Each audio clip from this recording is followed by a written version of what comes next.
आप देख रहे हैं प्रवीण टीवी न्यूज।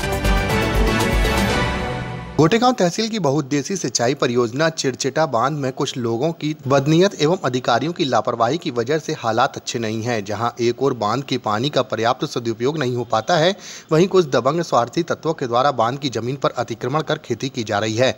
हम आपको बता दें कि शासन के द्वारा कृषि को समृद्ध करने एवं फसलों की सिंचाई के लिए बेहतर सुविधा देने के उद्देश्य से वर्ष 1975 और 76 में गोटेगांव तहसील के ग्राम चंदोलन, सर्रा, छीपर पानी एवं अन्य कई ग्रामों में सिंचाई सुविधा उपलब्ध कराने के उद्देश्य से यह बहुउद्देशीय सिंचाई परियोजना प्रारंभ की गई थी। जल संसाधन विभाग के द्वारा संचालित यह सिंचाई परियोजना अब अपने उद्देश्यों को प्राप्त करने में सफल नहीं हो पा रही है। एक ओर जहां जल संसाधन विभाग के वरिष्ठ अधिकारियों की अनदेखी के चलते नहरों के रखरखाव, संस्थागत खामियों सहित अन्य खामियां बनी हुई हैं, वहीं करीब 5 वर्ष से बांध स्थल पर बने गेस्ट हाउस के लिए फंड जारी न होने से वह पूरी तरह से क्षतिग्रस्त हो गया है। इतना ही नहीं, जल संसाधन विभाग के द्वारा प्रतिवर्ष करीब 110 एकड़ में किसानों को कृषि कार्यों हेतु पट्टे जारी किए जाते हैं। वर्ष 2022-2023 में 1654 रुपए प्रति एकड़ के रेट से पट्टे जारी किए गए थे, लेकिन इनमें से कई लोगों ने फसल लेने के बाद भी अपनी दबंगई दिखाकर विभाग को रुपए नहीं दिए। बगासुर स्थित जल संसाधन विभाग के कार्यालय में कभी कभार आने वाले प्रभारी एसडीओ बीडी मुड़िया की अनदेखी भी शायद बड़ी वजह बन रही है। और यदि हम बात करें तो जल भराव क्षेत्र के भीतर अतिक्रमण है,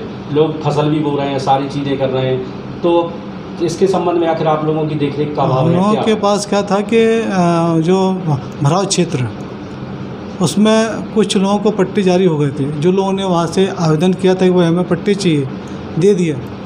हुआ क्या कि उन्होंने पट्टे लिए 1 एकड़, है ना, और वहाँ पे कब्जा कर लिया 2 एकड़ में। ऐसा कुछ बहुत सारे केस उसमें हम लोग के नॉलेज में आया था।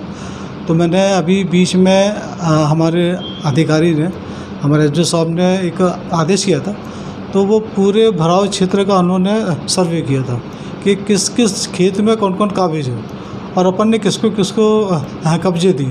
तो वो सब लिखा पढ़ी चल रही है कि किस आदमी का कभी कब्जा है वहाँ पर और उसके पास कितने हेक्टेयर का पट्टा है, उसने कितने वर्ष के पैसे दिया कि नहीं दिया। तो वो एक प्रक्रिया है, तो वो उसकी जांच चल रही है उसमें। लेकिन सर बात यदि हम करें तो पिछले कई सालों से देखा जा रहा है कि आप पट्टा जारी कर देते हैं लेकिन लोग अतिक्रमण करते हैं, आखिर कार्रवाई अब तक क्यों नहीं? मुझे अभी आए हुए करीब यहाँ पर 1.5 साल हुए हैं और मैंने आने के बाद सबसे पहले मैंने 3 दिन तक क्षेत्र में घूम करके जितना भराव क्षेत्र था उसके एक एक खेत की नपाई की मैंने और वहाँ के लोगों से पूछताछ की है।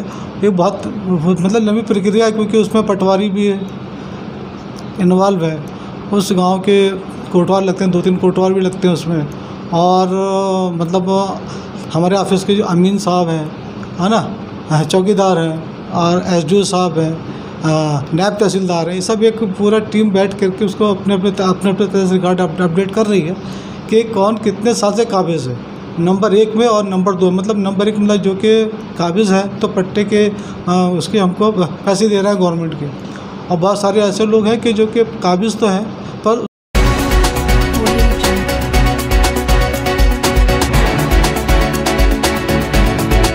आप देख रहे हैं प्रवीण टीवी न्यूज।